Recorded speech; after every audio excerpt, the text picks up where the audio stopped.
financeiras e alimentos para pessoas em situação de fome e pobreza extrema em todo o estado do Rio.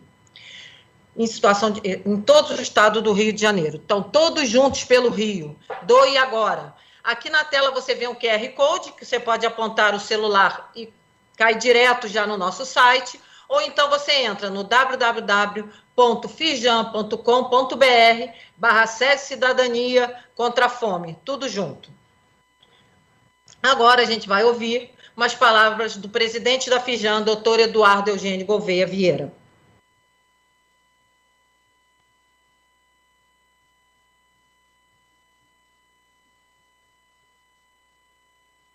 O projeto visa ampliar a competitividade da indústria panificadora do Estado do Rio de Janeiro através da capacitação intensa de seus acionistas, sócios, gestores, trazendo informações, conhecimento e instrumentos para compreender e agir diante das mutações aceleradas nos hábitos e padrões de consumo da população, nas tecnologias de produção e na digitalização dos processos de compra de insumos, vendas e administrativos financeiros.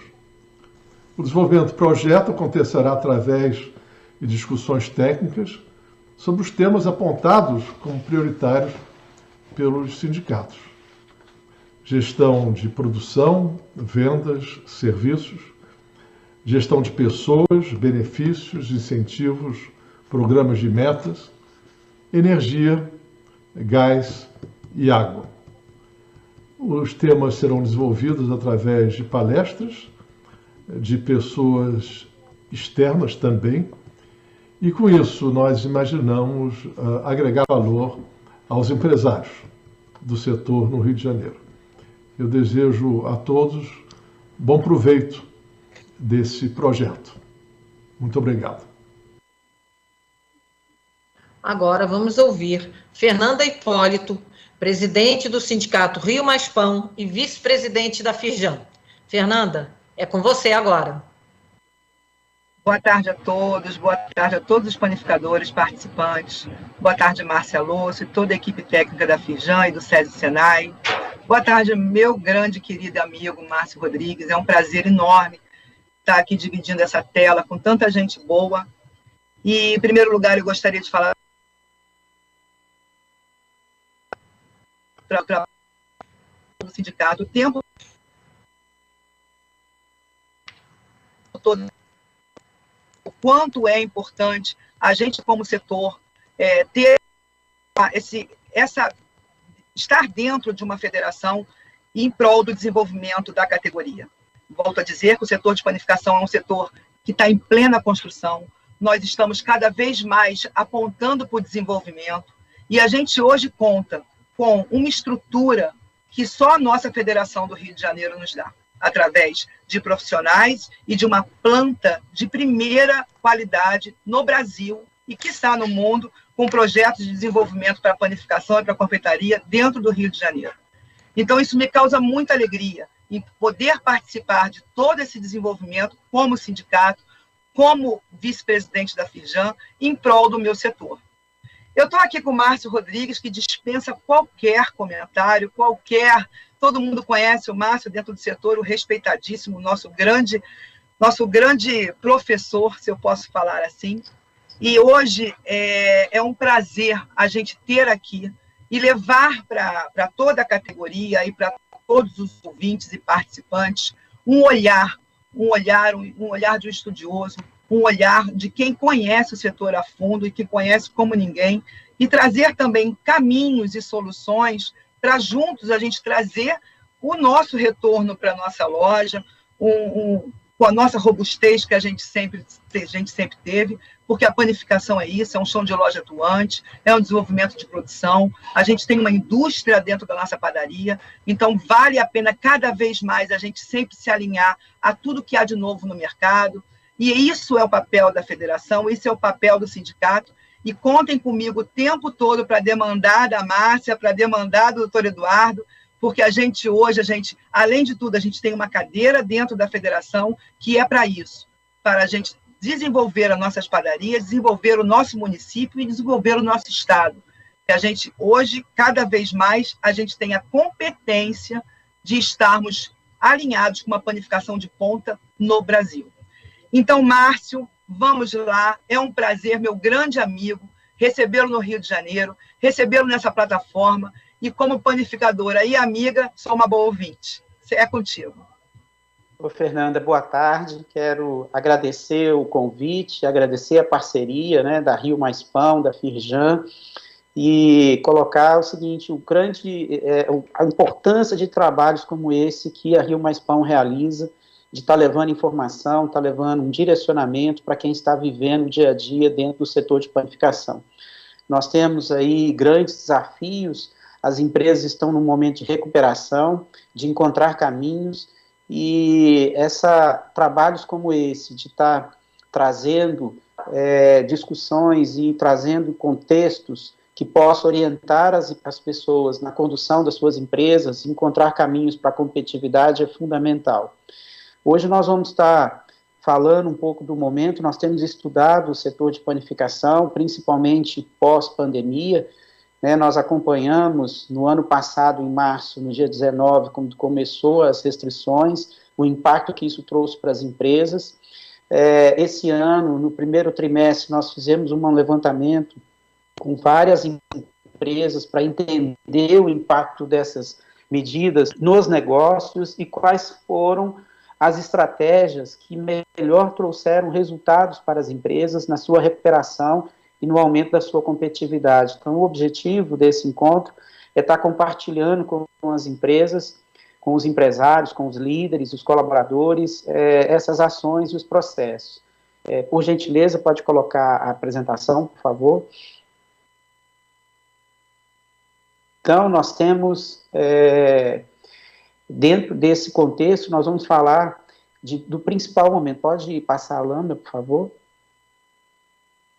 Então, nós vamos estar apresentando um pouco do que está acontecendo com o cenário, essas principais tendências, o que trouxe de mudança de comportamento do consumidor, e principalmente o que a mudança do comportamento do consumidor trouxe de impacto na operação das empresas, no ponto de venda, no mix de produto, nas estratégias comerciais, nos serviços que foram agregados, né, nós temos uma série de serviços que praticamente não existiam antes da pandemia e hoje eles ocupam um espaço significativo na operação das empresas.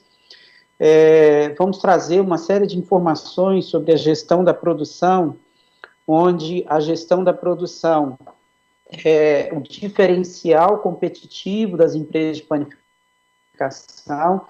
Nós precisamos trabalhar eficiência, qualidade, produtividade, conseguir boas margens e os processos que impactam nessa coordenação, nessa gestão do processo produtivo dentro da indústria de panificação é o que garante a sobrevivência das empresas. Então, é importante levarmos estratégias e soluções para que as empresas consigam encontrar caminhos. Nós vamos falar de gestão de pessoas, o quanto que a gestão estratégica de pessoas traz competitividade para a empresa, alguns das principais estratégias, os principais indicadores das pessoas, e aí trazendo um pouco da fala da Fernanda, o quanto que é importante uma escola como essa que tem agora no Senai, para levar capacitação e desenvolvimento para os nossos colaboradores, e a gente precisa estar estimulando o crescimento pessoal de nossa equipe, porque entendemos que assim nós vamos ter uma empresa mais competitiva. Então, dentro desse contexto, temos dois pilares para garantir faturamento, né? As empresas estão numa curva de recuperação de faturamento, que foi muitas delas profundamente afetadas pelas medidas de retenção, de circulação das pessoas e as questões ligadas à pandemia, e nós vamos estar falando sobre atendimento ao cliente, as estratégias de marketing, venda, a operação para ganhar competitividade. Falando do cenário, pode mudar a lâmina, por favor? Trazendo aí o que dentro desse cenário, ou seja, o que impactou nas empresas. A primeira coisa que nós percebemos foi a diminuição do número de atendimentos por dia nas empresas, que é a diminuição do número de clientes que os panificadores gostam de falar, né? Diminuiu o número de clientes na loja. O que, na verdade, nós descobrimos com os levantamentos foi que as pessoas diminuíram a frequência que eles vão até o ponto de venda. Então, antes da pandemia, as pessoas iam uma média de 14 vezes dentro do mês no ponto de venda. Agora, após a pandemia, esse número diminuiu para entre 10 e 11. Então, cerca de 16% no fluxo de pessoas dentro dos pontos de venda. No ano passado, quando começou a questão da pandemia, essa diminuição da frequência das pessoas foi mais intensa do que nós estamos vivendo nesse momento. Isso afetou fortemente a venda dos produtos frescos, como o pão francês, como os produtos de consumo imediato. Houve, com isso, um aumento dos produtos embalados, né, dos pães industrializados, então a panificação perdeu um pouco de espaço. E aí, com essa questão, nós percebemos que a diminuição das pessoas em ir ao ponto de venda, elas aumentaram essa cesta de compra, então as pessoas passaram a comprar uma quantidade maior, então 100% das empresas pesquisadas tiveram aumento do ticket médio, com cerca de 23% de aumento do ticket médio, e aí com isso vem também o comportamento do consumidor, muito mais preocupado com a segurança alimentar, muito mais preocupado com os riscos de contaminação, na manipulação dos produtos, na exposição dos produtos, na forma com que a gente expõe. Então, uma série de práticas que nós tínhamos antes da pandemia passou a não ser possível, né? Uma delas é a degustação de produto. A gente não tem mais espaço para estar trabalhando a degustação de produtos, ferramenta tão importante para as empresas, para estimular o consumidor a conhecer melhor o produto que oferecemos e estimular a venda. E aí vem um novo modelo de negócio que cresceu de forma significativa, que foi o delivery. O delivery, ele era, antes da pandemia, aproximadamente 1,5% do faturamento na média das padarias. Hoje está com um faturamento médio de 10% do faturamento, algumas empresas chegando a 25% do faturamento com delivery. O surgimento dos aplicativos, e aí nós temos que aprender a trabalhar com esses aplicativos, as margens, o que acontece com a nossa operação em termos de estrutura. Os aplicativos têm, em alguns casos, representado mais de 10% do faturamento das empresas, e aí com isso as empresas precisam entender como precificar, como operacionalizar, como se estruturar, são novas demandas em termos de trabalho. A preocupação do consumidor com relação à limpeza, a apresentação dos funcionários, a apresentação da loja, a apresentação, né, da empresa. E aí, dentro desse contexto, a redução da aglomeração das pessoas, que é algo extremamente importante para o consumidor hoje. Então, muitos do que nós, pelo tamanho dos pontos de venda, pela área de venda, pelo número de clientes que frequentam as lojas, há uma grande preocupação hoje em relação à aglomeração. Então, isso são mudanças de comportamento pós-pandemia que trouxe uma necessidade de ajuste no modelo operacional, no cuidado que temos que tomar, no fluxo de trabalho, na organização das atividades, e isso tem sido realmente relevante para o trabalho de quem atua dentro do setor de panificação. Por gentileza, pode passar a lâmina. Os principais indicadores, quando nós analisamos, nós tivemos a queda no faturamento médio, e aí é importante frisar que das empresas que pesquisamos em janeiro, na composição do faturamento entre 2020 e 2019, 57% caiu o faturamento e 43% aumentou o faturamento. As empresas com consumo dentro da loja foram as mais afetadas, as empresas que servem café da manhã, almoço, refeição, um conjunto de serviços, que em muitos casos chega a representar 28%, 30% do faturamento, e isso trouxe um impacto de perda de fluxo de negócios para essas empresas. As empresas com um perfil de compra para levar para casa, com menos serviço e mais no sentido de conveniência, essas conseguiram manter o seu faturamento e algumas até tiveram aumento de faturamento desses produtos.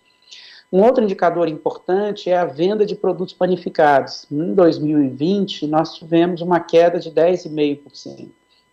E esse número só voltou aos níveis normais agora no primeiro trimestre desse ano, que nós estamos chegando aí nos níveis normais em algumas empresas, né? Muitas delas ainda não conseguiram retornar totalmente. E a gente percebe que aonde a renda é mais comprometida, né, onde nós temos a atuação em bairros mais populares e o impacto de todas as questões macroeconômicas são mais sentidas pela população, esse impacto de recuperação de faturamento está sendo mais lento do que onde nós temos um poder aquisitivo maior em áreas mais nobres.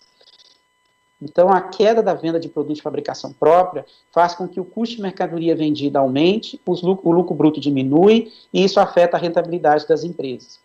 Nós temos aí a questão do aumento da venda da revenda, que aumentou a participação, a revenda cresceu 23,21%, e vem a necessidade de mix, de ampliação de mix, de um posicionamento correto de preço, de ter toda essa estratégia para atuar com os produtos, porque, segundo uma pesquisa realizada com o consumidor, por institutos especializados no comportamento do consumidor, principalmente uma última pesquisa que foi divulgada do consumidor em São Paulo, mostrando que 30% dos consumidores passaram a realizar compras de abastecimento perto de casa, em lojas de proximidade, em lojas menores. Então, com isso, cresce a necessidade das empresas de panificação aprenderem como ter um mix de produto, uma solução mais completa para o cliente, num posicionamento de preço adequado, com uma estratégia mais ajustada, onde nós entendemos que os chamados produtos notáveis precisam ser melhor posicionados em termos de precificação, e as empresas, eu estava agora de manhã numa empresa que cresceu mais de 100% a venda dos produtos de revenda em relação ao ano passado para esse ano. E ela fez esse ajuste em relação à sua estrutura de precificação e agregou mais itens na comercialização, itens que foram demandados pelos próprios clientes em trabalhos que eles realizaram, que é aquela famosa pesquisa no caixa, encontrou tudo na loja, o que você gostaria de encontrar na loja que você não está encontrando, qual é a marca, o produto, e aí registrar isso, levar. Algumas empresas fizeram isso muito bem, e isso impactou em melhoria no faturamento das empresas. Nós temos a avaliação, com isso, a confirmação do aumento do compra per capita, que é o ticket médio, e aí nós temos a questão do pão francês, que no ano passado, com a diminuição da frequência das pessoas no ponto de venda, houve uma queda de volume do pão francês, que agora, no primeiro trimestre, a gente pode ver um pouco mais à frente, que houve uma recuperação aos níveis anteriores à pandemia. E nós temos aí a questão do reajuste médio de preço, né? Pode passar, Lambda, por favor? Pode passar. Esse quadro que nós estamos mostrando reflete o primeiro trimestre de 2021. Então, nós começamos em janeiro com uma boa performance em relação a janeiro do ano passado, com crescimento médio de 8,7%. Nós tivemos em fevereiro uma queda e depois em março positivo, 10% de crescimento em relação ao ano passado, com crescimento médio de 5,25%. A venda da produção vem recuperando. No mês de março foi o que a maioria das empresas voltaram a ter um volume de faturamento de produto de fabricação própria nos níveis antes da pandemia. A participação da produção, que vinha caindo de forma muito forte, diminuiu a queda em relação ao faturamento, com uma recuperação de participação no faturamento. Isso é um indicador importante para a atividade de panificação, porque no modelo de operação das empresas, para conseguir viabilizar a sua estrutura de custo, é fundamental ter uma boa participação do faturamento de produtos de fabricação própria, que a gente chama de faturamento da produção. A revenda, ela teve um aumento na participação, continuou esse primeiro trimestre. Quando a gente olha no quadro, o crescimento da participação da revenda em relação à venda total, ele cresceu 16% em relação à venda total, isso é muito importante. O número de clientes, a frequência do cliente no ponto de venda continua sendo ainda em queda, né, mas diminuiu o ritmo da queda. Em março nós tivemos uma queda de 4,25, e a queda vinha sendo de 15, 17, 12, e aí é uma recuperação de fluxo de pessoas no ponto de venda. O ticket médio subiu em todas as lojas, e aí vem o ponto relevante. O pão francês, em volume em quilo, comparado com o primeiro trimestre do ano passado, ele subiu 2,5 pontos percentuais. Então, na verdade, é porque no ano passado caiu muito. Então, a nossa base de comparação significa uma recuperação de participação de mercado desse produto tão importante para a nossa atividade, que é a performance da venda de pão tipo francês nas nossas lojas, junto ao consumidor. Nós temos a questão do preço, né, com o aumento principalmente da farinha de trigo, que a gente avaliou em relação ao preço que pagávamos na farinha de trigo no ano passado, em abril, e o preço que estamos pagando agora, ela teve 38% de aumento. Então, se ela teve 38% de aumento, o impacto que isso tem no preço final dos nossos produtos, já que a farinha de trigo é matéria-prima básica para a elaboração de produtos panificados, no caso específico do pão francês, o aumento médio foi de 9,68% em relação aos preços praticados no ano passado. Né? E aí nós estamos observando o quanto que essa situação tem comprometido a operação das empresas, né, os aumentos dos insumos, e eu vou estar voltando nesse assunto. Pode passar o slide, por favor? E aí, dentro desse contexto do aumento dos insumos, eu vou concretizar, ou seja, nós fizemos um levantamento dos principais produtos, que são as matérias-primas, deu 43% de aumento em relação ao ano passado. E esse aumento, ele impacta diretamente nos custos das empresas. Se a gente for analisar o custo das embalagens, as embalagens subiu mais de 100% em relação ao ano passado. Então, nós estamos tendo uma pressão inflacionária muito forte dentro da atividade de panificação, e isso comprometendo a rentabilidade das empresas, e aí, muitas vezes, a necessidade de repassar esses aumentos, desde que você consiga ter credibilidade, mas é importante a gente avaliar isso na estrutura de custo, né, como a gente tinha colocado. E dentro desse contexto, para entender o momento que as empresas estão, nós temos alguns indicadores que pesam muito nessa avaliação. Um dos indicadores muito utilizado é o faturamento médio mês por funcionário, e aí nós temos, dentro desse faturamento médio mês por funcionário, os funcionários que trabalham na operação de loja, né? Quando a gente analisa o faturamento médio mês por funcionário na operação de loja, nós temos, de cada 10 funcionários que trabalham nas empresas de panificação, 5 trabalham na operação de loja, entre caixa, atendente, supervisor.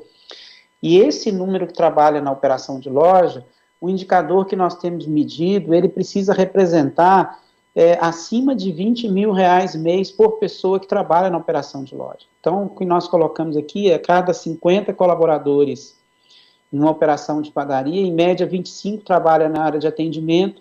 Se essa padaria tem 50 pessoas, ela teria que faturar acima de R$500 mil para ser viável. Isso vai, inclusive, refletir numa média de R$10 mil de venda mês por funcionário na padaria. Pode passar a lâmina, por favor?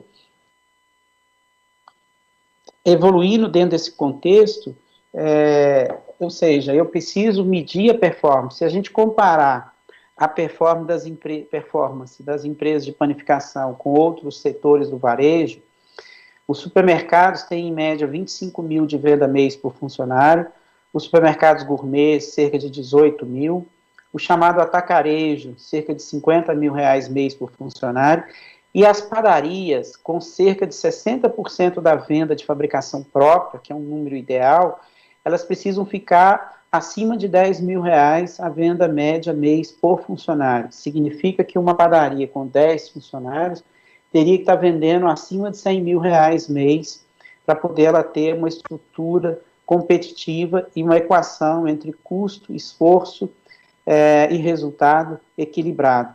As chamadas padarias empório, com um mix mais amplo, nós temos observado o seguinte: as empresas mais competitivas, elas têm 8 itens na sua lista de produtos a cada metro quadrado de área de venda, o que significa que uma padaria com 100 metros de área de venda, ela tem condição de trabalhar com cerca de 800 produtos. E aí a padaria com 200 metros de área de venda trabalharia com 1.600 produtos diferentes. Isso gera conveniência para o cliente, agrega faturamento e melhora a produtividade. Lógico que isso depende do modelo de operação, porque algumas empresas são focadas mais no consumo dentro da loja, ou as chamadas boulangerie, que tem um foco maior em produtos diferenciados, mas as padarias empório foram as que mais cresceram o faturamento pós-pandemia. Nós temos alguns exemplos de padaria que chegou a crescer 48% do faturamento esse ano em relação ao ano passado, onde essas empresas têm uma solução mais completa para o mercado. As padarias tradicionais, dependendo do porte, as que estão com um mix e com um cuidado melhor em relação ao abastecimento, elas estão trabalhando com mais abastecidas e com um mix mais estruturado, que a gente vai voltar nesse assunto, estão com crescimento em relação ao ano passado, em torno de 15%, 16% em relação ao ano passado.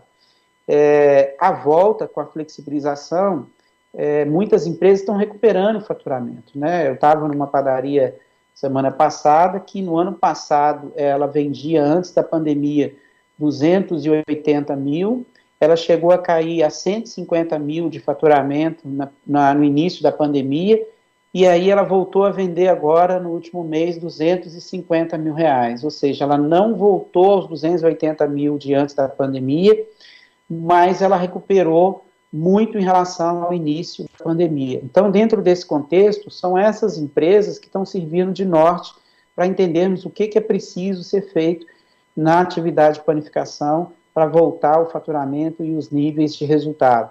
Nós temos o que nós chamamos de padaria café. Essas padarias café são aquelas com mais de 70% da venda de fabricação própria e com forte consumo dentro da loja. E esse perfil de padaria está em torno de 9 mil reais de venda mês por funcionário. Pode passar, por favor? Nós avaliamos também as indústrias, né, as fábricas de pães congelados, que cresceu muito, e o faturamento médio mês por funcionário na indústria de pão congelado está girando em torno de 14 mil reais.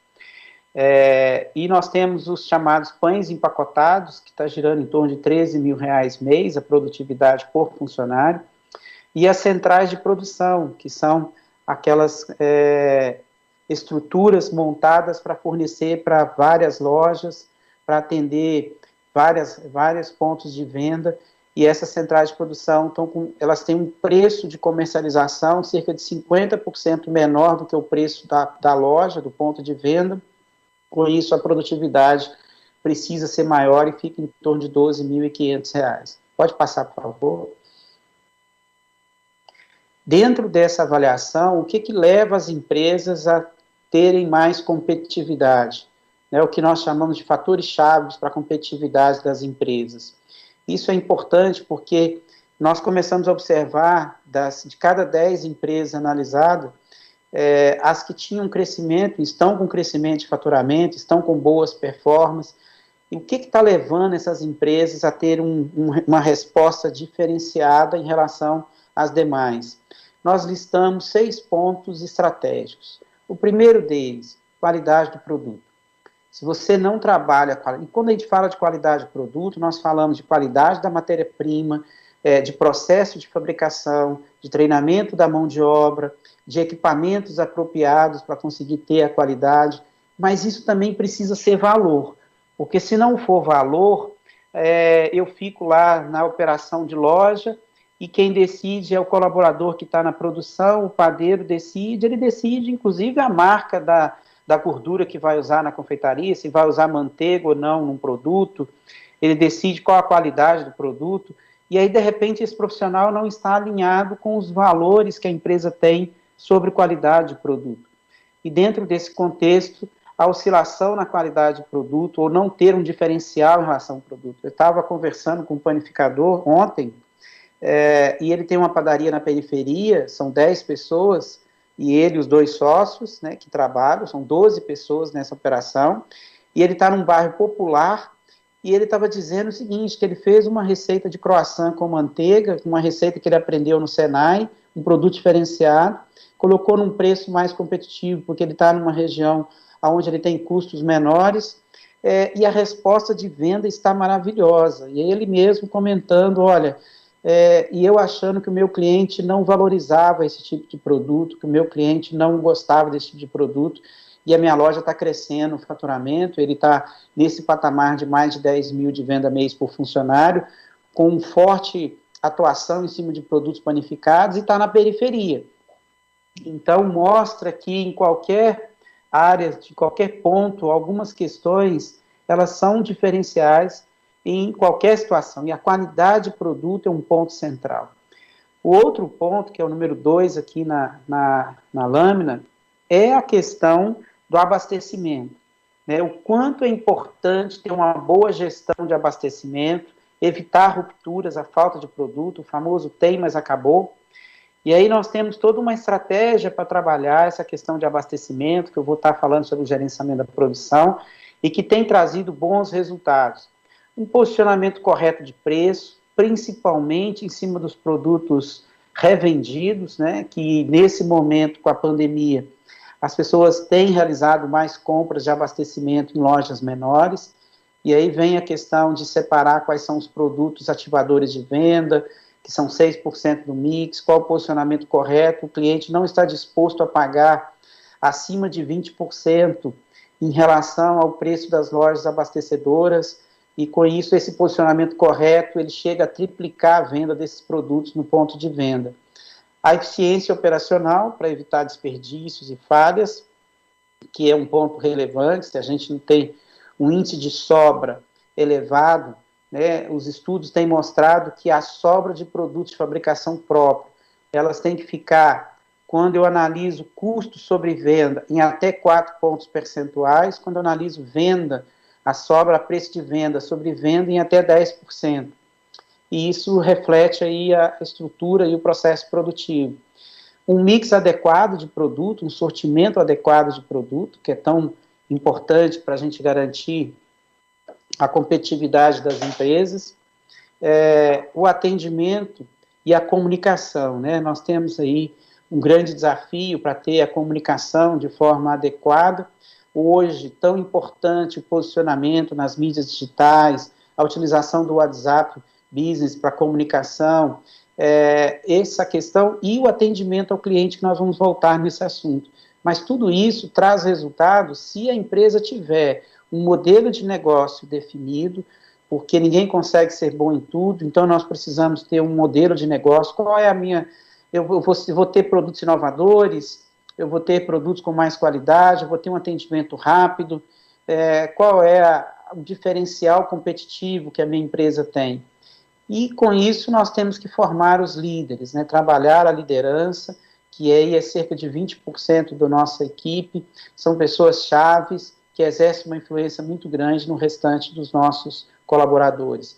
Dentro desse contexto, uma boa gestão de pessoas, que é trazer a habilidade certa para o lugar certo. A habilidade no lugar errado é defeito. A habilidade no lugar certo é qualidade. E uma boa gestão de processo. Por favor, pode passar a lâmina. Vamos falar um pouco agora sobre a gestão da produção, né? Dentro da gestão da produção, a primeira coisa que nós avaliamos dentro da gestão da produção é a produtividade. Hoje, o número ideal é cada pessoa na área da produção significar igual ou mais de R$18 mil mês de faturamento por funcionário. Então, significa que se eu tiver 10 colaboradores na produção, eu tenho que vender acima de R$180 mil de produtos de fabricação própria. Isso é um indicador importante para validar se a minha estratégia está ok. E como que eu vou construir esse resultado? Como é que eu vou chegar nesse resultado? Pode passar a lâmina, por favor?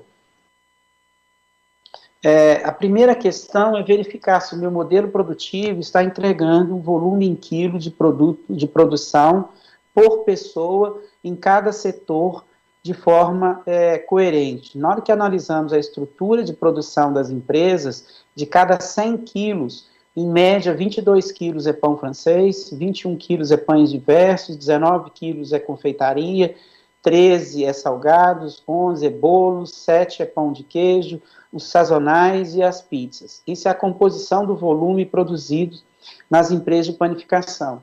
Para o pão francês, a produtividade mês média por pessoa envolvida nesse processo é 1.500 quilos. Para os outros produtos, nós temos uma diferença significativa, tendo em vista o quanto é artesanal esses processos, e o quanto eles precisam de mais etapas, né? Nós temos aí entre 400 e 600 e 500 quilos, 600 quilos, aí cada setor tem uma produtividade. Qual que é o objetivo? Cada funcionário da produção deve representar, em média, 750 quilos de produtos produzidos no mês. Significa que cada 10 colaboradores, ou se eu tenho uma produção com 10 colaboradores, eu vou ter aproximadamente 7.500 quilos de venda e produção de produtos panificados. Isso é um ponto importante. Para as chamadas centrais de produção, eu vou precisar dobrar essa produtividade para viabilizar a operação da central de produção, e eu preciso de estar organizando meu processo produtivo, tendo questões ligadas a estoque, armazenamento, ao processamento, que me dê a mecanização de alguns processos para que eu consiga ter mais produtividade. Na indústria de pães congelados, o número que a gente tem pesquisado gira em torno de 3.600 quilos por colaborador no processo de produção. Pode passar, Alano, por favor? E aí, dentro desse contexto, quando eu quero chegar nos 750 quilos mês, que o desafio é organizar o processo produtivo, onde, nesse processo produtivo, eu preciso, muitas vezes, utilizar processos como congelamento para aumentar o tamanho dos lotes de produção, para ganhar produtividade, organizar um calendário de produção. E aí, dentro desse contexto, para que eu consiga passar dos R$18.000 mês, que é o número ideal para se ter resultados bons na operação da padaria, eu preciso ter o preço médio por quilo compatível. E aí, dentro do preço médio por quilo, a estratégia que nós temos observado é uma padaria, por exemplo, com 10 pessoas na produção, ela vai ter um cardápio de aproximadamente 150 itens, porque, em média, são 15 itens diferentes por colaborador na área de produção. Então, 150 itens que ela vai produzir, 30% desses itens, num caso de uma padaria com 10 funcionários, seria 45 itens. Esses 45 itens precisam ser vendidos, né, serem produtos que tenham o preço de quilo acima de 3 vezes o preço do pão francês. Então, se eu vendo o pão francês a R$15, essa padaria de 150 itens tem que ter 45 itens acima de R$45 o preço de quilo. Qual é o objetivo? Fazer um preço médio que seja em torno de 60% acima do preço do pão francês, para que você consiga, com isso, ter mais de 18.000 de faturamento por funcionário no seu processo produtivo. Dentro dessa estratégia, nós conseguimos, né, ter mais produtividade, melhorar o resultado da operação. No caso das centrais de produção, como o meu preço médio é a metade das padarias, varejo, você precisa ter 1.500 quilos de produtividade. E no caso da indústria de pão congelado, onde o preço médio de quilo varia entre R$5 e R$6, eu preciso ter uma produtividade acima de 3.600 quilos para conseguir ter os 18.000 de faturamento. Então, gerenciar a produção, primeiro, qual a minha produtividade? Segundo, quantos itens eu estou produzindo? Terceiro, qual o preço médio do quilo que eu estou fazendo? Quarto, qual o volume em quilo por funcionário eu estou produzindo no mês? Eu preciso responder esses 4 pontos para me saber se eu estou precisando agregar valor ou mais produtividade, ou para aumentar a eficiência do meu processo produtivo e conseguir ser mais competitivo. Pode passar, por favor? Um outro ponto que nós temos trabalhado é a questão da composição do custo, né? Nós temos aí o custo de mercadoria vendida, no caso do setor de produção. Levando em consideração esse exemplo que nós estamos trabalhando, onde a média das empresas é 22% do volume em quilo de pão francês, analisamos os chamados markups médios aplicados em cada grupo de produto, e aí na tabela mostra quais são os markups médios, nós vamos encontrar um custo de mercadoria vendida de até 30% para o setor de produção. Significa que eu preciso ter, sob gestão, a composição das margens. Agora, com os aumentos dos insumos, as empresas que têm a ficha técnica de todos os produtos de fabricação própria e estão monitorando os aumentos desses insumos, elas estão conseguindo ter recomposição de margem, ajuste nos seus preços. As empresas que não têm essa estrutura, com os aumentos dos insumos, elas não conseguem fazer o que chamamos de ajuste fino em relação à sua estrutura de custo para recompor as margens, porque de cada R$1.000 faturado com produto de fabricação própria, o objetivo é ter um gasto de matéria-prima igual ou inferior a 30% desse volume. Para isso, nós precisamos ter as sobras sob controle, e sobras a preço de custo sobre venda tem que ser até 4%, sobras a preço de venda sobre venda até 10%, a degustação que a gente não está tendo, os erros administrativos, as chamadas perdas não identificadas, e aí dentro desse contexto é fundamental ter essa gestão. Quando eu tenho um custo de matéria-prima de 30% e ele subiu 40%, então 40% de 30% é 12%. Então eu teria que ter um reajuste de preço de 12% nos meus produtos fabricados, para poder conseguir recompor a margem. Então isso é uma questão relevante para poder manter a competitividade e a saúde financeira das empresas. Se a gente não fizer esses ajustes, realmente a tendência das empresas é ficar sem rentabilidade. Pode passar a lâmina, por favor?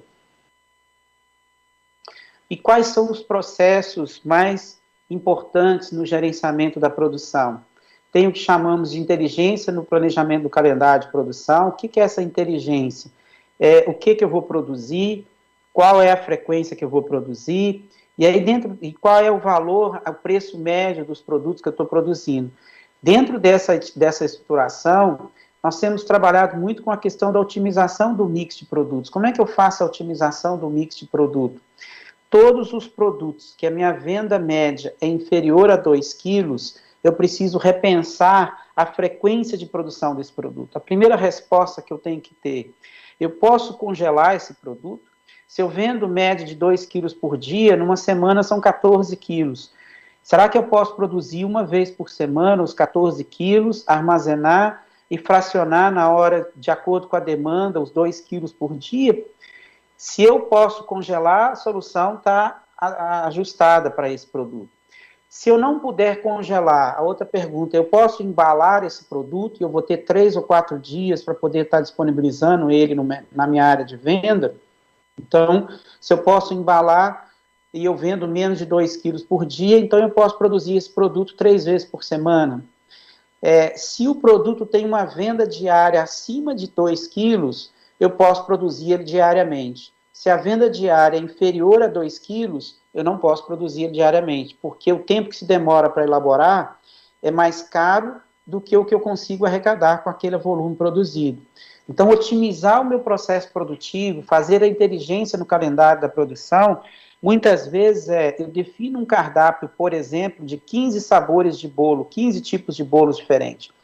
Eu posso ter todos os dias na minha loja 4, 5 sabores, mas eu posso organizar um festival uma vez por semana e ter os 15 sabores, mas não há necessidade de eu ter todos os 15 todos os dias. Senão, ou a minha sobra é muito elevada, ou a minha produtividade é muito baixa, porque eu tenho muito pouco volume de venda de alguns produtos. E o acompanhar isso de perto é a questão da ordem de produção, que é o que permite você estar ajustando essa demanda, essa quantidade de produtos, né?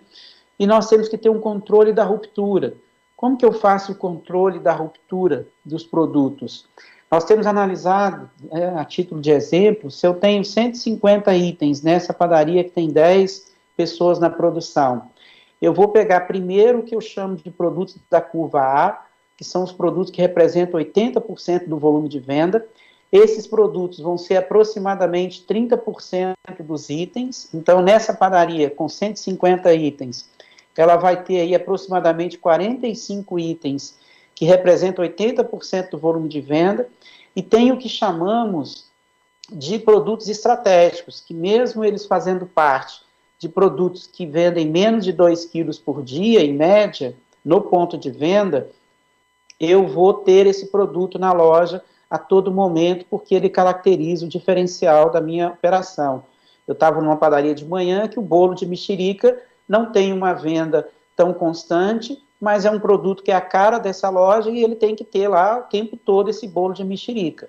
Então, quando você identifica de forma estratégica quais são esses produtos, nós estamos falando aí que eu vou ter mais 10% dos itens, que seria mais ou menos mais 15 itens. Então, uma padaria com 10 pessoas na produção, 150 itens no seu cardápio, vai monitorar 50 itens, verificando de manhã às 8 horas da manhã, às 15 horas e às 19 horas, se todos esses itens de segunda a segunda se tem na operação de loja, se tem na área de venda. O objetivo é ter menos de 5% de ruptura desses itens importantes para a formação do faturamento. As padarias que trabalhamos nos últimos meses com essa ferramenta de gestão de ruptura elevaram, em média, 20% no faturamento da produção. Por quê? Porque não falta. Não falta aquilo que dá estrutura para o faturamento. Se 90% do meu faturamento da produção o cliente sempre encontra na loja, eu não estou deixando de vender nada, praticamente. Aquilo que reflete a minha estrutura de faturamento. E dentro desse contexto, quando eu faço essa verificação da ruptura, eu vou equilibrar a quantidade a ser produzida, vou analisar as perdas, que eu já comentei, as sobras, e com isso eu vou organizar melhor as tarefas da minha equipe. A estrutura melhor em termos de operação, isso é fundamental para garantir competitividade para a empresa. Pois não, pode passar a lâmina, por favor. E aí eu já comentei sobre a questão da ruptura, o quanto que a gestão da ruptura é fundamental para garantir a competitividade. E aí dentro desse contexto, as empresas estão em um retorno de faturamento, né? O cliente está voltando a circular na loja, e com isso a gente precisa aproveitar esse crescimento da demanda e não perder negócio, né, tão importante para garantir a competitividade das empresas, né? Pode passar a lâmina, por favor. Um outro ponto fundamental que nós temos defendido é a gestão eficiente dos insumos. As boas lojas têm o que chamamos de pré-pesagem. A pré-pesagem é quando você tem a ficha técnica, a definição do que chamamos de receita fragmentada, e aí todas as matérias-primas são liberadas para o setor de produção conforme a necessidade, né, de acordo com a demanda. E são os kits de matéria-prima. Quando você faz essa gestão, né, da pré-pesagem, você garante que o que você planejou no custo do produto você vai realmente utilizar, você vai garantir o padrão de qualidade no processo, a padronização das receitas, agilidade no processo de produção, reduzir os desperdícios, as falhas. Então, a pré-pesagem é uma ferramenta importante que garante esse padrão de qualidade para a operação. É lógico que uma padaria que tem até 10 pessoas na área de produção, você vai ter uma pessoa por 4 horas por dia fazendo a pré-pesagem e o restante do tempo dele vai ser um auxiliar de produção. Já as operações onde a indústria tem mais de 10 pessoas na produção, já é possível ter uma pessoa específica só para cuidar da pré-pesagem e liberar todas as matérias-primas conforme a ficha técnica do produto. Nós temos exemplos de padarias com mais de 30 pessoas na produção, que tem 2 pessoas na pré-pesagem. Tem uma padaria que a gente trabalha que tem 65 pessoas na produção, ele tem 3 pessoas na pré-pesagem para entregar todos os kits conforme o receituário, conforme a ficha técnica, e isso garante padrão de qualidade, gestão dos insumos e traz, de certa forma, uma grande competitividade para as empresas. Pode passar o slide, por favor. E todo esse processo de calendário de produção, de planejamento da produção, de gestão da ruptura, de gestão das perdas, do abastecimento, a pré-pesagem, a ficha técnica do produto, tem como finalidade trazer a eficiência operacional, para ganhar os 750 quilos, o planejamento da produção faz o preço médio por quilo, a eficiência diminuindo as perdas e as falhas traz o resultado, e aí com esse ganho de eficiência e a otimização do mix de produtos, onde a gente está sempre analisando, hoje pela manhã eu estava numa padaria onde a gente estava analisando o índice de perda dos produtos, a venda, a quebra, definindo o que a gente se justifica continuar produzindo, não justifica continuar produzindo, e todos esses ajustes refletem numa redução do custo variável, no aumento da rentabilidade, que garante a saúde das empresas e a continuidade dos negócios. Pode passar o slide, por favor. E aí nós vamos falar um pouco do engajamento das pessoas, né? O quanto é importante a gestão de pessoas, quanto é importante a gente conseguir envolver a equipe na construção de um propósito, de uma missão, de um objetivo, e dentro desse contexto da gestão de pessoas, que é um negócio panificação, né, nós temos aí uma média de 12 funcionários por padaria, nós temos exemplos de padarias com mais de 100 funcionários, então nós temos aí um grande desafio que é a gestão de pessoas, e a gestão de pessoas nós precisamos trazer alguns conceitos de gestão para que a gente consiga ter um bom resultado. A primeira coisa que nós sempre fazemos é avaliar a performance. Pode mudar o slide, por favor? E aí, dentro da mudança de slide, nós temos dentro do conceito, nós temos dois indicadores.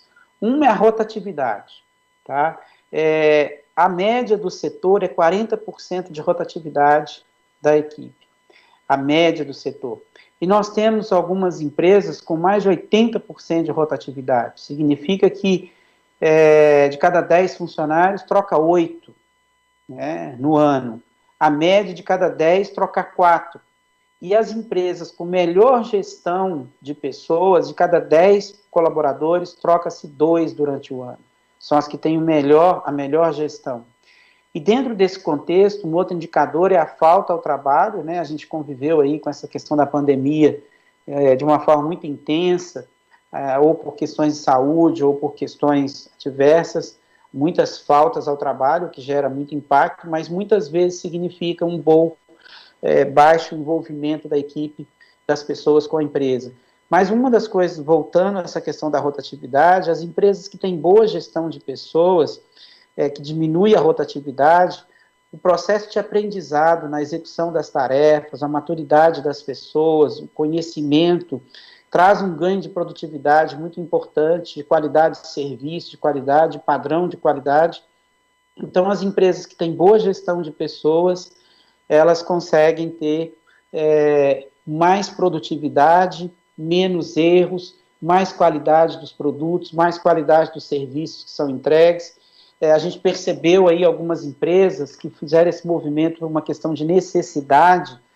Nós acompanhamos algumas empresas que antes da pandemia tinham 45 funcionários, depois da pandemia reduziu para 30 funcionários e voltou o faturamento igual ela tinha quando tinha 45 funcionários e ela agora está funcionando com 35 funcionários. Aí o que a gente percebeu? Dos 45, a redução de 15 foi basicamente nos funcionários menos qualificados e menos envolvidos com a operação.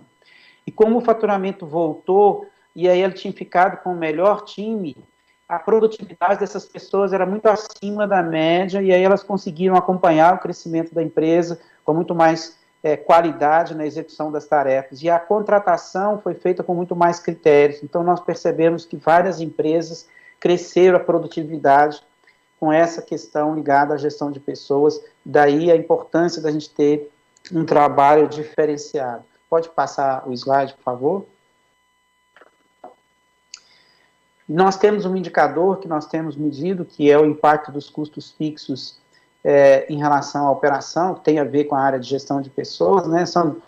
Nós temos exemplo aí, a média é 4.500 por funcionário de custo fixo, mas nós temos exemplos entre 3.800 e 6.000, e significa que uma operação com 10 funcionários, pela média, vai ter um custo fixo de 45.000, dependendo da localização, com 10 funcionários, vai ter um custo fixo de 38.000. Isso não é o valor da folha de pagamento, é a soma de todos os custos envolvidos indiretamente na operação. Pode passar o slide, por favor. E voltando a falar de gestão estratégica de pessoas, quando você faz o diagnóstico através dos indicadores e descobre que precisa melhorar a gestão de pessoas, alinhando inicialmente a questão conceitual, a primeira coisa que nós temos que avaliar é que existem dois conceitos de gestão estratégica de pessoas. Nós temos o modelo instrumental, hard, onde a estratégia é definida pela cúpula da empresa, onde a função da gestão estratégica de pessoas é mais adaptativa, o RH cria suporte para a estratégia, as unidades são controladas e supervisionadas, divergências e conflitos devem ser evitados.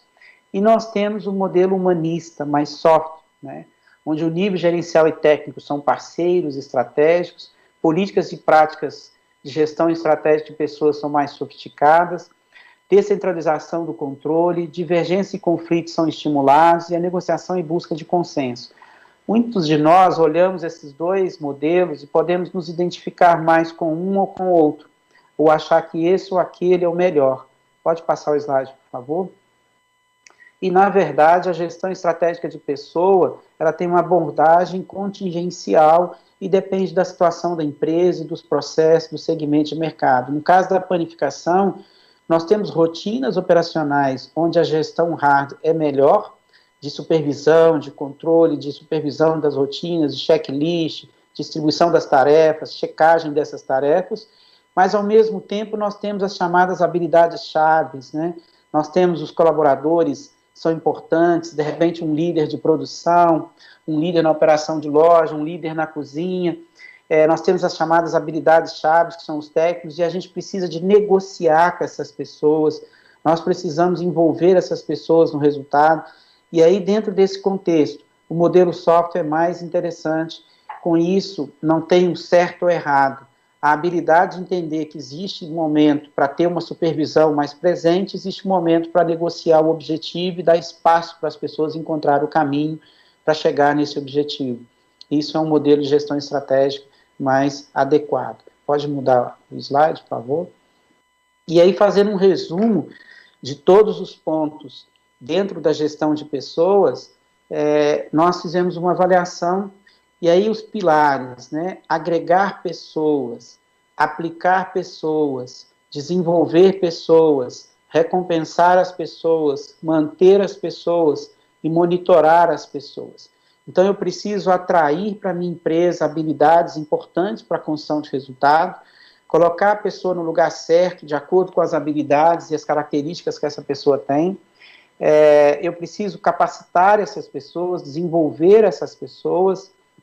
Então, é importante estar investindo em qualificação, em treinamento, tanto o treinamento técnico, que é na execução das tarefas, dos produtos, quanto o treinamento comportamental, como crescimento de formação de líder, formação do indivíduo, são questões relevantes, né?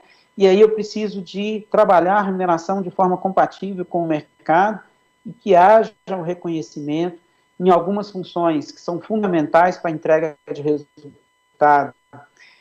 Muitas vezes eu preciso ter um plano de metas, preciso estar negociando alguma remuneração variável compatível com a entrega de resultado, e todo esse processo eu preciso fazer gestão através de algumas reuniões de avaliação, eu preciso estar dando algum retorno para a equipe em relação à construção de resultado, e alinhar missão, valores, objetivo, propósito, a minha equipe, principalmente trabalhando a liderança, que é cerca de 20% de todos os colaboradores. Pode passar o slide, por favor.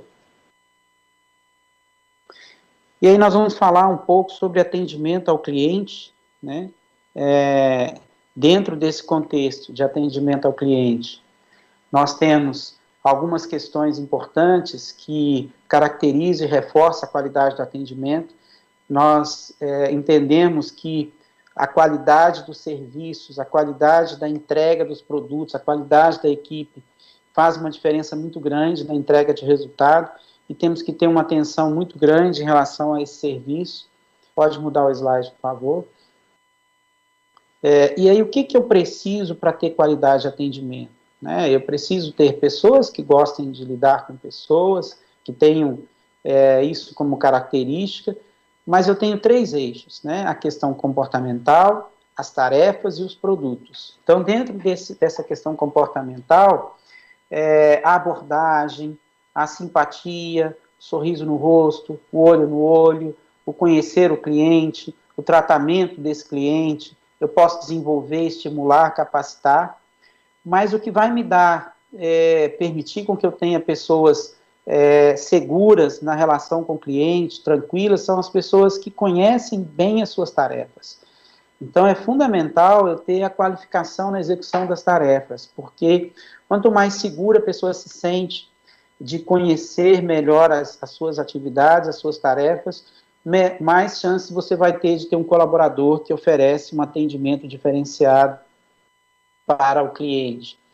E o terceiro ponto são os atributos dos produtos, né? Como é importante que a nossa equipe conheça melhor quais são os produtos e qual o que diferencia o nosso produto dos concorrentes.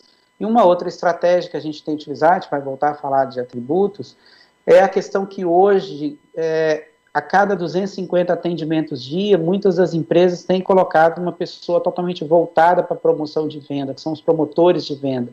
São pessoas que ficam do lado do cliente, em torno da loja, principalmente em horários de maior fluxo, com foco principalmente em abordagem, em estar estimulando o cliente a estar comprando os produtos. Pode passar o slide, por favor? Pode passar, por favor? E aí, dentro desse contexto, nós temos a gestão, no caso da operação da loja, das tarefas, nós temos a organização das atividades, né? E aí, dentro dessa definição, eu preciso definir os setores, definir as tarefas, distribuir essas tarefas, para que eu consiga organizar o trabalho de quem está na operação de loja. Pode passar o slide, por favor? Dentro desse contexto, hoje nós temos uma ferramenta que nós chamamos de cartão de tarefas, onde cada pessoa na operação de loja tem a sua lista de tarefas que ele é responsável, com algumas tarefas especificando qual o horário que ela deve acontecer, para que as pessoas tenham um caminho para desenvolver as suas habilidades. E aí, dentro desse contexto, você vai, na gestão da sua equipe, identificar as tarefas que são mais críticas, as tarefas que precisam de uma orientação, um passo a passo. Pode passar o slide, por favor? Então, nós temos algumas tarefas que permitem essa qualificação. E aí nasce a figura do que nós chamamos de anjo da guarda, ou seja, quem é que vai ensinar um operador de caixa a trabalhar no caixa? Mais do que o gerente ou o dono, é o outro caixa. Quem vai ensinar a fatiar frios? Não é o gerente da loja, é quem fatia frios. Quem vai ensinar a empacotar uma torta? É a pessoa que está no atendimento mais experiente na execução dessa tarefa. Então, o que nós chamamos de anjo da guarda são os treinadores, que muitas vezes, pela rotatividade que nós temos, principalmente na área de atendimento, não é definido com clareza quem são os treinadores, as pessoas não recebem o treinamento na execução das tarefas, descobrem na tentativa e erro, e isso provoca uma série de falhas em relação ao atendimento, comprometendo o resultado da empresa. Pode passar o slide, por favor? E como eu estava comentando, algumas tarefas precisam de padronização das atividades, algumas tarefas precisam de ter, vamos dizer assim, precisa definir o que é o certo, né? É muito interessante isso. Muitas vezes você vai tomar um café de manhã na padaria, ele tem uma característica, à tarde você vai tomar o café, ele tem outra característica, dependendo do dia é outra característica. E qual que é o café da padaria? Você pede um pão na chapa, tem gente que faz de um jeito, tem gente que faz de outro faz de uma forma, e isso vai criando uma referência para o cliente de que ele nunca sabe o que ele vai encontrar. E isso gera muita instabilidade. Então, algumas atividades, principalmente os produtos que são ofertados para os clientes na loja e são preparados na loja, precisam de padronização. As atividades mais complexas precisam de padronização, e com isso você tem a figura do treinador com um roteiro de como executar melhor essas tarefas, né? Então, são fatores chaves aí importantes para a gente garantir qualidade do que entregamos para o cliente. Pode passar o slide, por favor?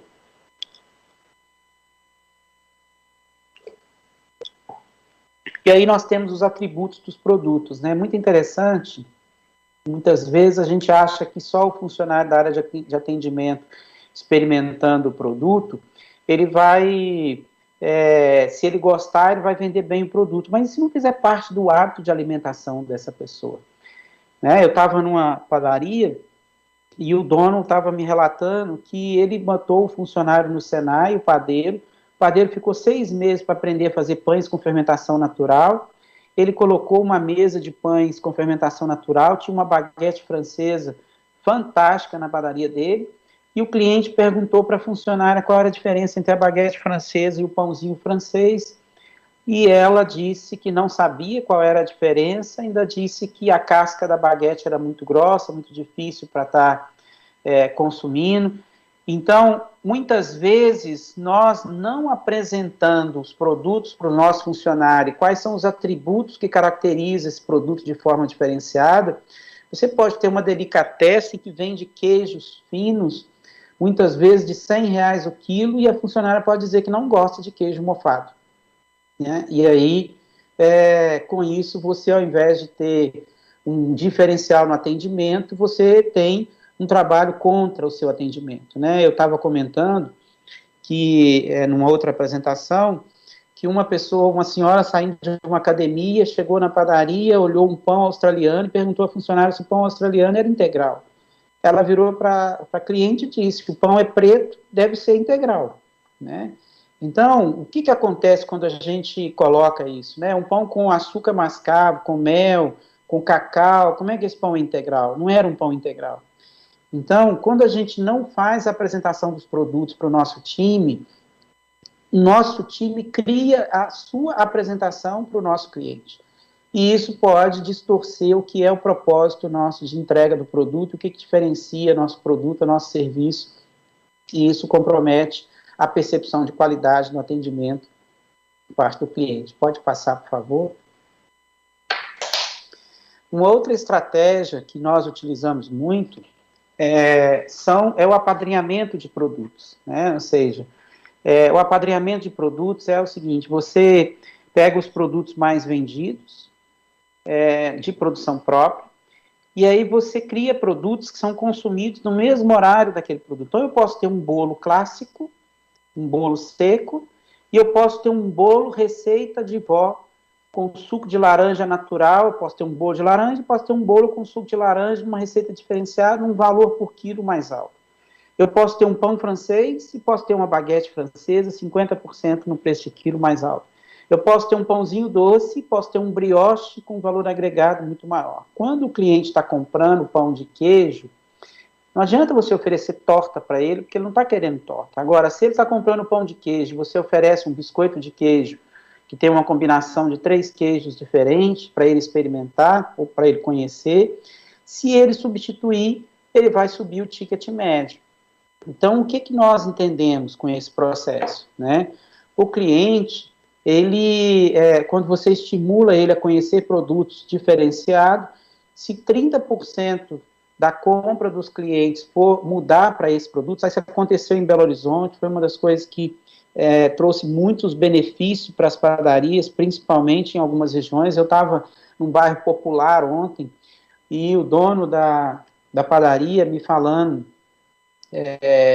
por exemplo, ele tem a baguete francesa, e é um bairro popular, ele tem a baguete francesa num preço de quilo 40% acima do preço do pão francês, e a baguete francesa já está representando 15% da venda de pão francês.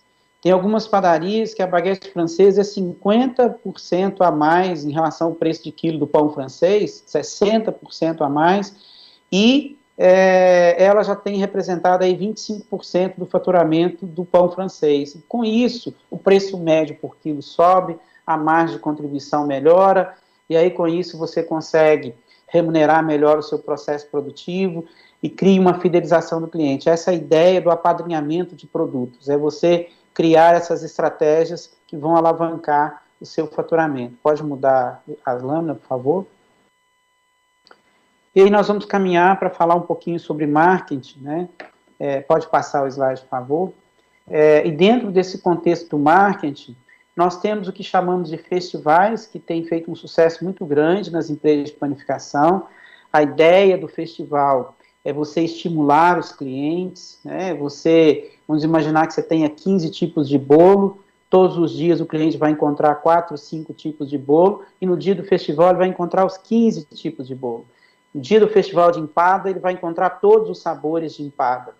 E você cria um estímulo para o cliente com algum desconto, esses descontos têm variado entre 10% e 30%, 20%, mas o importante é que a gente cria hábito de compra do cliente quando ele experimenta os produtos. E essa estratégia ela tem sido utilizada de uma forma muito vitoriosa em muitas empresas, trazendo grandes resultados, e é uma estratégia ao alcance da maioria das empresas, né? Você organiza melhor a produção, você estimula o ponto de venda, você estimula a venda dos produtos, e dentro desse contexto a gente agrega faturamento. Pode mudar o slide, por favor? Só que para que a gente consiga ter resultado com os festivais de produto, é fundamental o engajamento da equipe, né, uma equipe engajada, envolvida. A gente precisa estar montando. Eu estava nessa padaria hoje de manhã e foi um sucesso tremendo, por exemplo, o Dia das Mães, com o trabalho que eles fizeram no Dia das Mães. Eles venderam 60% mais do que no ano passado, alguns produtos dobraram a venda, e eles já estavam lá, todos já pensando no mês de junho, no Dia dos Namorados, nos eventos juninos, quais são os produtos que vão ser trabalhados, qual a comunicação, como que vai expor na loja, qual é a mesa de exposição, como é que vai trabalhar a divulgação. Então, essas datas comemorativas têm sido assim, um sucesso tremendo de venda nas empresas, tem agregado muito faturamento.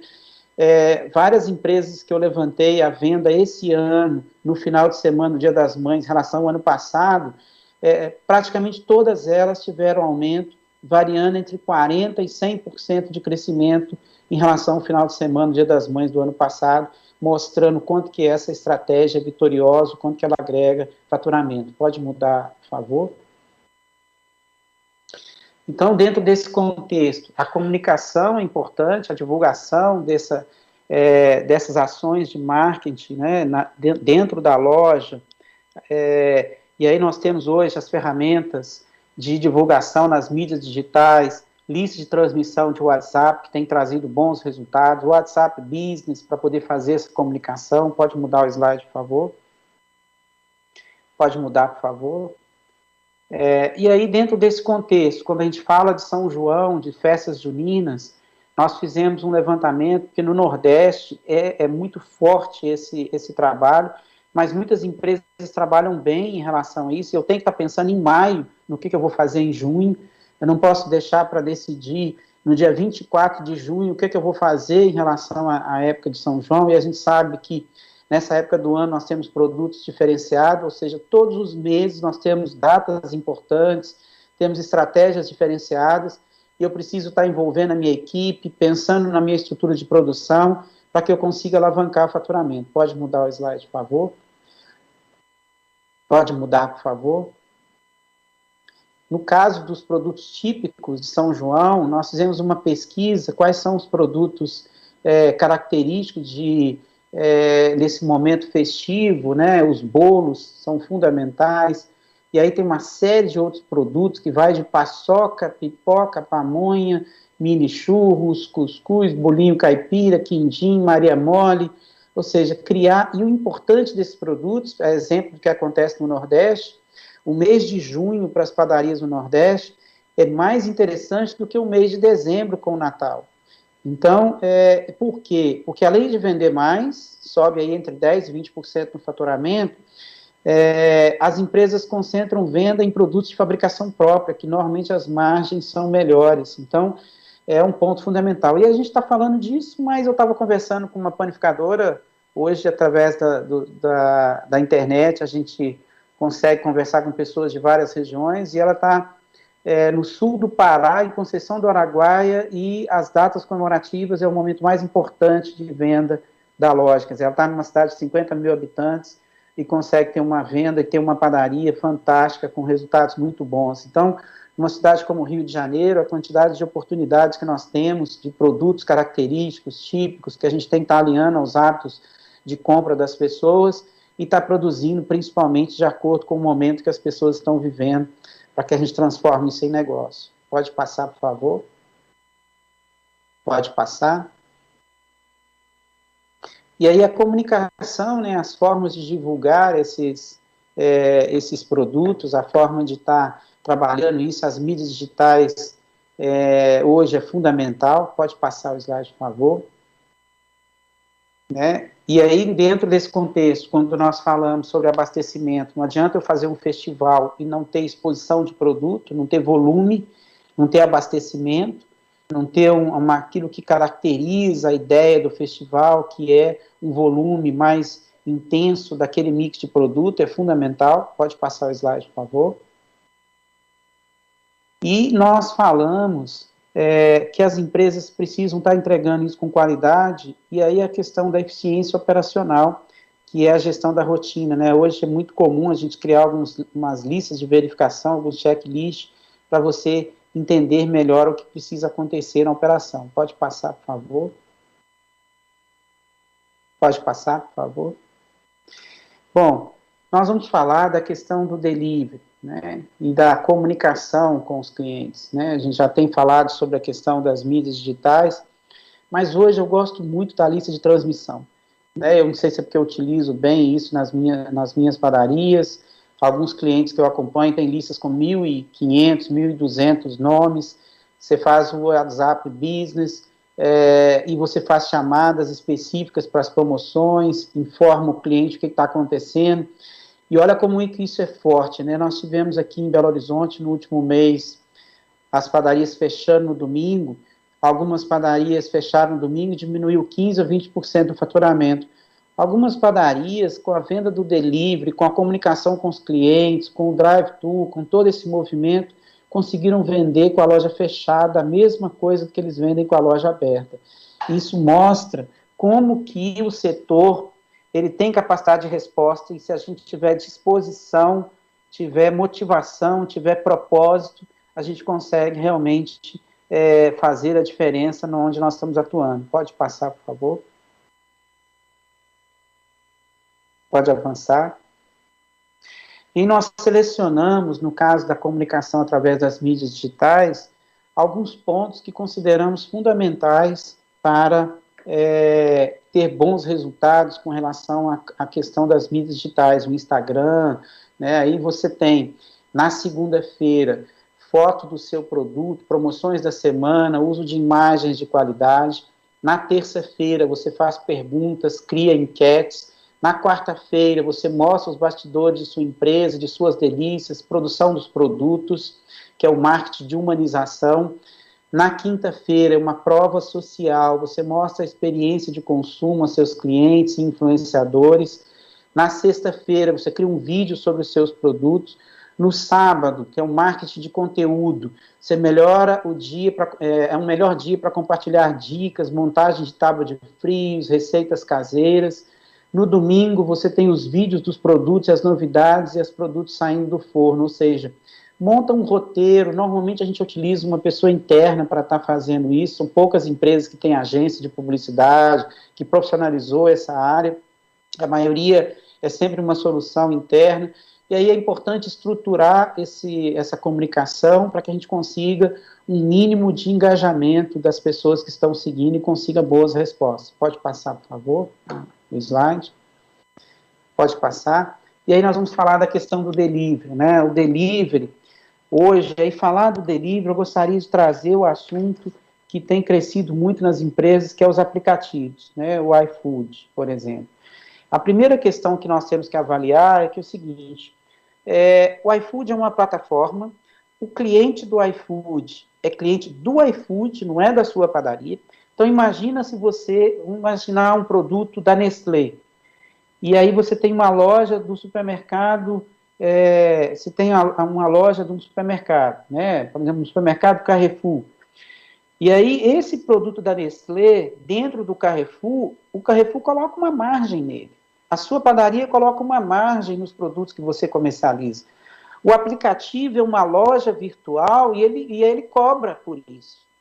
Então, ele cobra por isso. E como ele cobra, você se vende o produto por R$10 na sua loja, quando você coloca esse produto na loja do aplicativo, e se o aplicativo desconta 22% sobre o valor que você vende, então você não vai acrescentar 22%. O aplicativo vai descontar 22% sobre o valor de venda. Então, 10 dividido por 0,78, você vai vender o produto por R$12,82. Porque 12,82 menos 22% volta para os R$10. Ou seja, eu estava aí no Rio de Janeiro, numa padaria que antes da pandemia vendia 300 mil, hoje, depois da pandemia, ela vende 310 mil, mas ela vende 50 mil no iFood.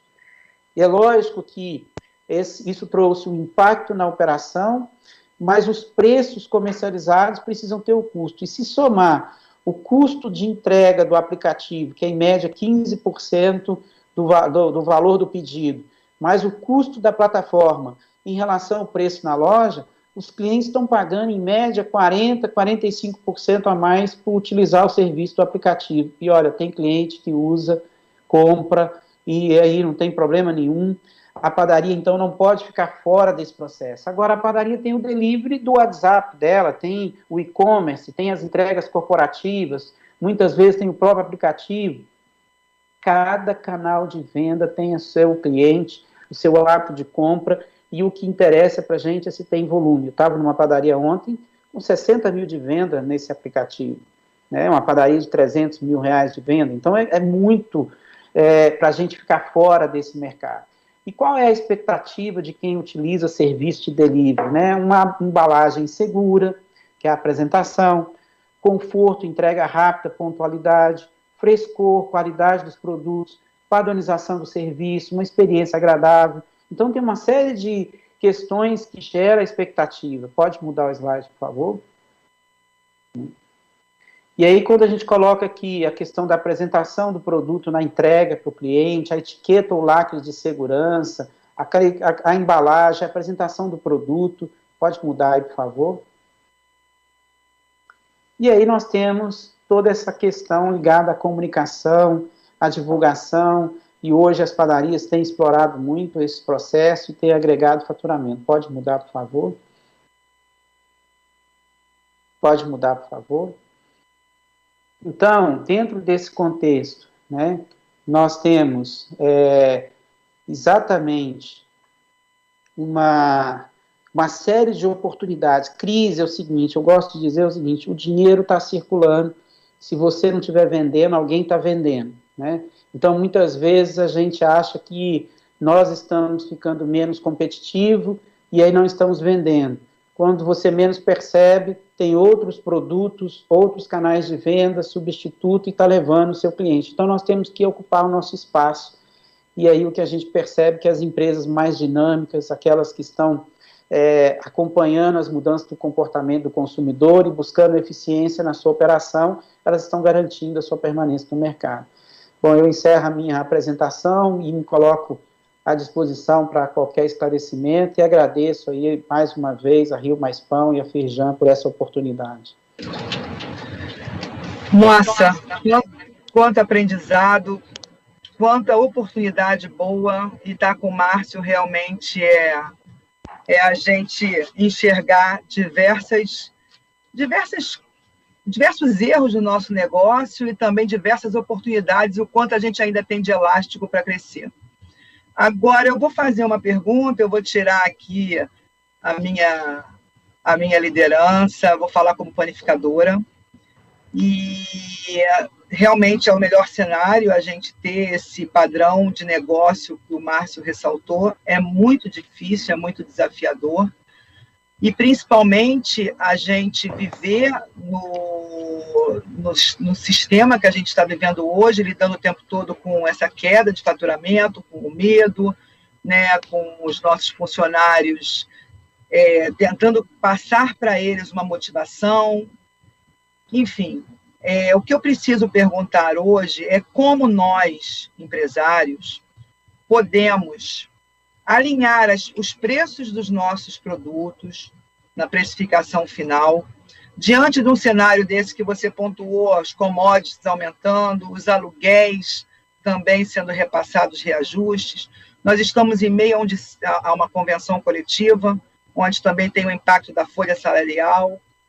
E aí, como que nós podemos repassar esses valores sem perder o cliente no chão de loja? Tem mais. Outra pergunta que é preciso: qual a esperança, como você bem falou, se você não está vendendo, alguém está? Qual a esperança que a gente deve dar, que a gente deve falar para o empresário na confiança no seu negócio? Nós estamos em crescimento, nós ainda temos muito elástico para esticar, mas dentro do chão de loja, é a gente investir mais na produção própria, é a gente investir mais em sistemas de delivery, em aplicativos. E qual é essa palavra que a gente tem que disparar no gatilho do empresário para ele ter a confiança dentro do seu negócio? Bom, Fernanda, primeiro, a primeira colocação sua, existe uma grande preocupação do aumento dos insumos. Tecnicamente, a matéria-prima representa, em média, 30% do preço de venda dos nossos produtos. As commodities chegam a representar 70%, 80% das nossas compras de matéria-prima, né? E isso significa que vai impactar no nosso preço final em torno de entre 8% e 12%, dependendo da sua composição de faturamento. Isso é uma questão. A mão de obra, ela representa uma média de 12% do nosso... média de 12% a 14% do nosso custo operacional. Então, quando você avalia isoladamente a composição dos seus custos e o impacto desses aumentos, nós não estamos tendo alternativa se não repassar alguma coisa nos preços dos produtos. O que a gente tem utilizado como estratégia é os produtos que têm uma imagem muito forte de preço, a gente segura até onde dá conta. Os produtos icônicos e diferenciados que nós temos, a resposta é mais rápida de reajuste, porque são produtos mais exclusivos, que cada padaria tem o seu, e são produtos diferenciados para poder compensar. E o que a gente tem aprendido é que o cliente prefere promoção do que preço baixo o tempo todo. Então, se você não recompõe as margens, você não consegue estimular o consumo através de ações promocionais que estimulam. Então, é melhor você ajustar os preços e criar as promoções para estimular os clientes, porque isso no varejo tem funcionado melhor do que você trabalhar linearmente com os preços baixos o tempo todo, e até porque a padaria não vai dar conta em função de que esses aumentos, nós somos transformadores, nós não somos plantadores de trigo, nem produtores de soja, nós não somos, então,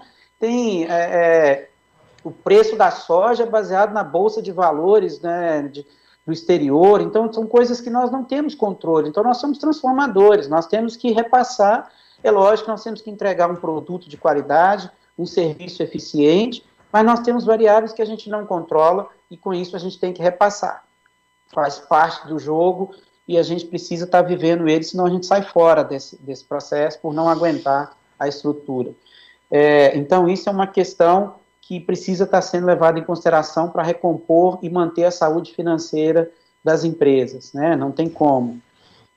Isso é uma questão relevante. E o outro questionamento que você pontuou, acho que foi a questão, me desculpa, alonguei a resposta na parte dos preços,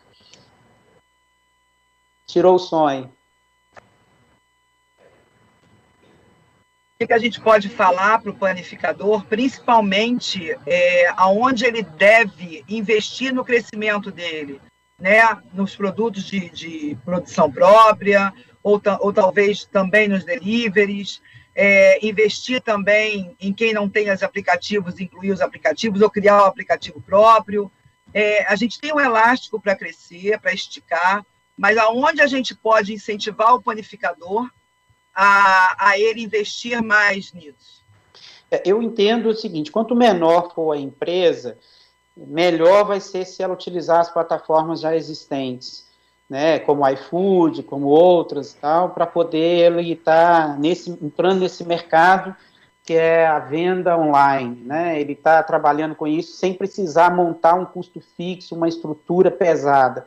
Eu tenho exemplos de padarias de grande porte que têm o seu aplicativo próprio e a estrutura que ele tem para fazer as entregas, para operacionalizar o que ele faz de investimento para impulsionar nas mídias digitais, ele já fez esse cálculo versus o que ele vende, não é muito diferente do que o aplicativo cobra da gente em relação ao preço do produto. Eu entendo que o consumidor que está disposto a utilizar esse serviço, ele também precisa estar disposto a pagar por ele.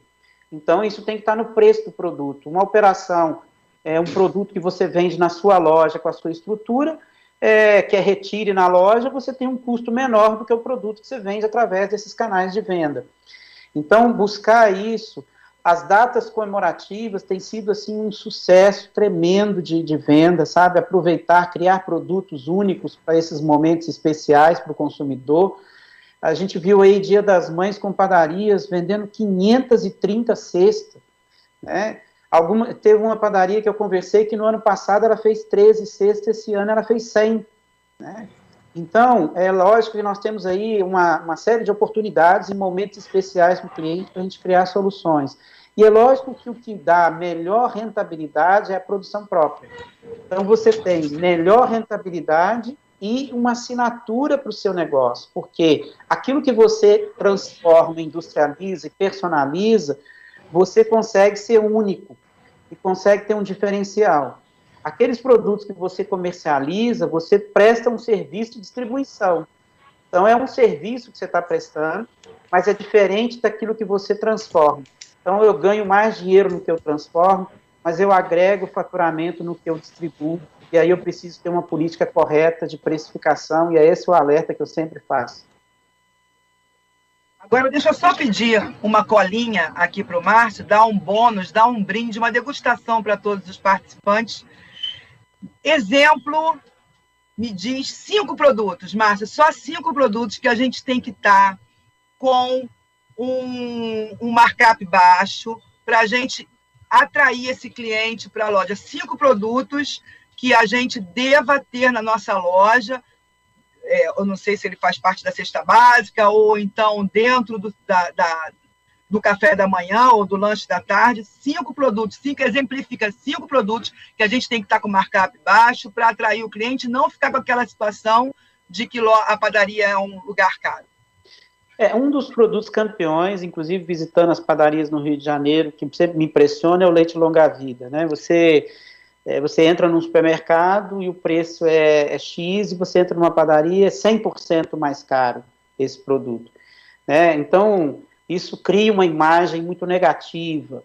Então, você tem, dentro desse conceito, né, alguns produtos como o leite longa-vida, o café, o açúcar, algum produto desse de reposição, porque o cliente, de cada R$100 que ele compra, 60 ele olha preço e você está fora desse mercado. 60% das compras dele, você está fora. Quem está nesse mercado é atacarejo, supermercado e tal. Os 40 que sobra, ele compra nas lojas de proximidade, loja de reposição, com as pequenas compras. Nesse mercado, nós estamos perdendo para as drogarias, nós estamos perdendo para outros modelos de operação por não saber precificar.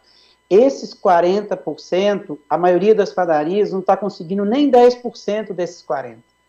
E aí, se a gente corrija a linha de preço, que é os chamados produtos notáveis, que é 6% do mix, vai dar aproximadamente uns 30 itens no total, entre 20 e 30 itens, e aí isso caracteriza esses produtos com a imagem mais forte, às vezes um achocolatado, um açúcar, um leite longa-vida, muitas vezes um refrigerante PET 2 litros. Esses produtos o cliente paga até 20% a mais do que a loja abastecedora, pela conveniência, está dentro da sua loja. Então, aqui em Belo Horizonte tem uma rede de drogarias com mais de 250 lojas, eu gosto de dizer que ela tem até remédio, né? Quer dizer, eu tenho uma do lado da minha padaria, tem pão, tem biscoito, tem chocolate, tem sanduíche, tudo na drogaria, né? E o meu cliente compara o preço, não tem jeito. Então, eu seguindo mais ou menos a política de preço dessa drogaria, eu vi que as margens são boas, né? As margens dá para poder trabalhar.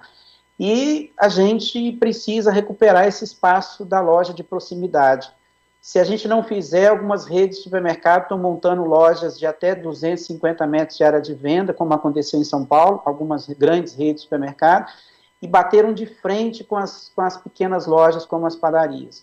Então, eu ponho o preço prêmio no meu produto que eu fabrico, coloco a melhor qualidade, com melhor composição, com melhor processo.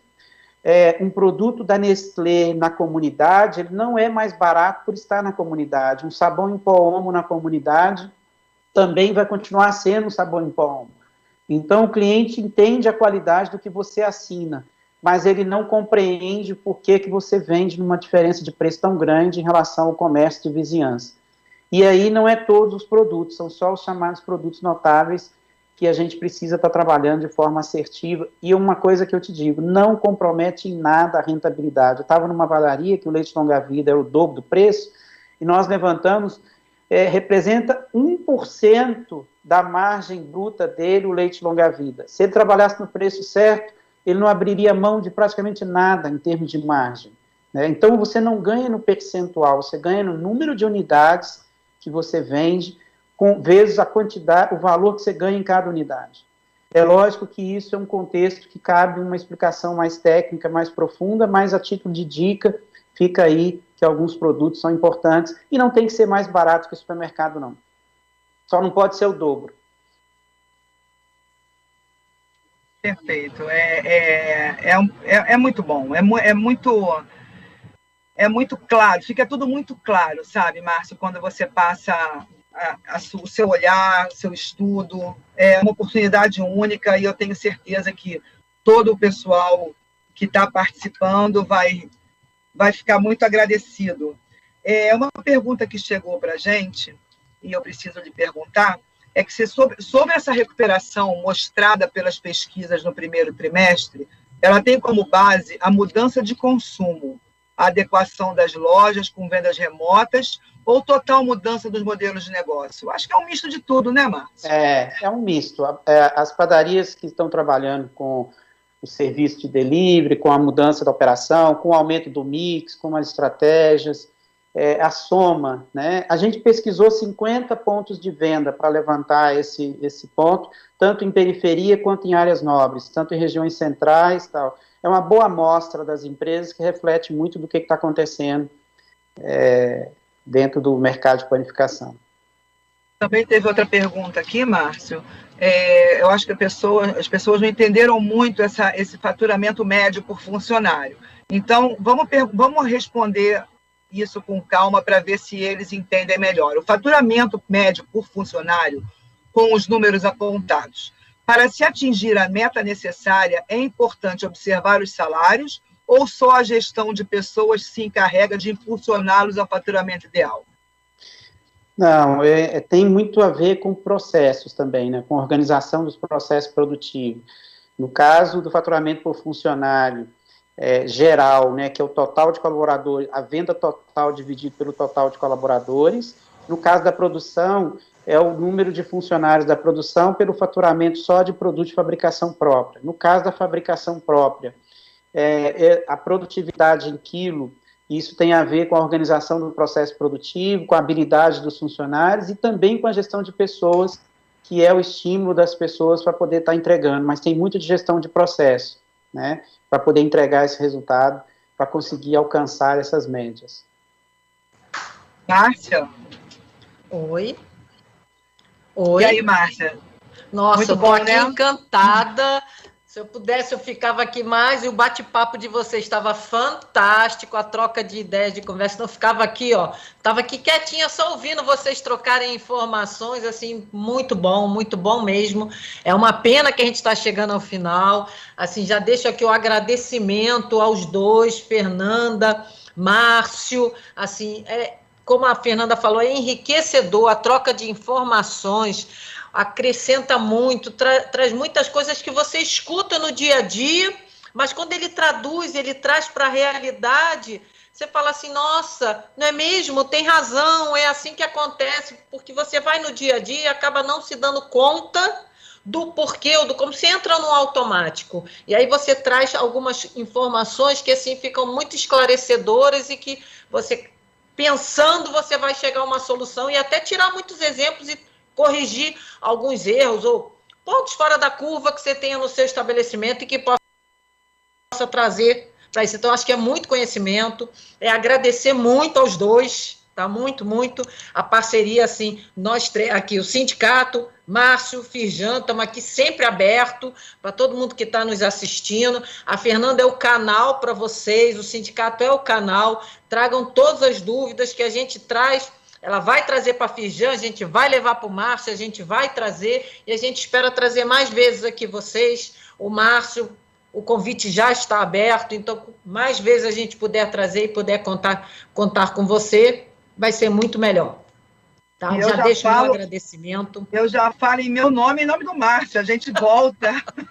Porque eu quero deixar um recado final, a felicidade que eu tenho, e cada vez mais eu sou uma grande entusiasta, o que me move realmente é a motivação. Eu acredito muito no meu setor, eu acredito muito na panificação, eu acredito muito no modelo de negócio da panificação, da padaria. Padaria é afeto, padaria é acolhimento, padaria é delícia, e eu acho que a gente tem isso, né? O dono da padaria trocando com o cliente, a gente escutando o tempo todo aquele pedido, ou as insatisfações, as críticas construtivas, e aí a gente tem a oportunidade de também ter uma instituição que é o sindicato, que é através do sindicato que vem a federação para a gente fazer o desenvolvimento desse setor. Essa é a minha maior bandeira, é a minha maior proposta desde que eu entrei nesse cenário, nesse mundo. Quando eu entrei para a panificação através de uma associação familiar, eu sempre enxerguei em mim eu buscar esse desenvolvimento do setor. E aí a gente foi conseguindo, através da instituição, através da Firjan, e hoje é essa a proposta. Olha quanta coisa boa a gente tem para aprender juntos. E é isso. A Firjan está aí, a Márcia está aí doida para ser demandada. O Márcio Rodrigues, antes de qualquer coisa, é um grande amigo e é panificador também. Então, sabe mais do que ninguém as dores do setor, porque ele as vive. E eu tenho muita felicidade em fazer parte desse time. E volto a dizer, use e abuse de mim, demandem, porque eu encho o saco com força. Muito obrigada. Márcio. Muito obrigado, Fernanda. Muito obrigado, Márcia. Quero agradecer a Firjan, a Rio Mais Pão, e para mim é uma satisfação muito grande estar junto com vocês e estar desenvolvendo esse trabalho. Podem contar sempre comigo, eu estou sempre à disposição para estar junto com vocês. Um abração. Obrigada. Gente, chegamos ao final. Então, só mais uma vez agradecer aos dois, agradecer a todos que estão nos assistindo e lembrar sempre, não esqueçam da nossa campanha contra a fome. Tá? O QR Code está aí, por favor, ajudem. São milhões de pessoas precisando da nossa ajuda. Uma boa tarde, muito obrigada e até a próxima. Boa tarde, tchau, obrigada. Tchau.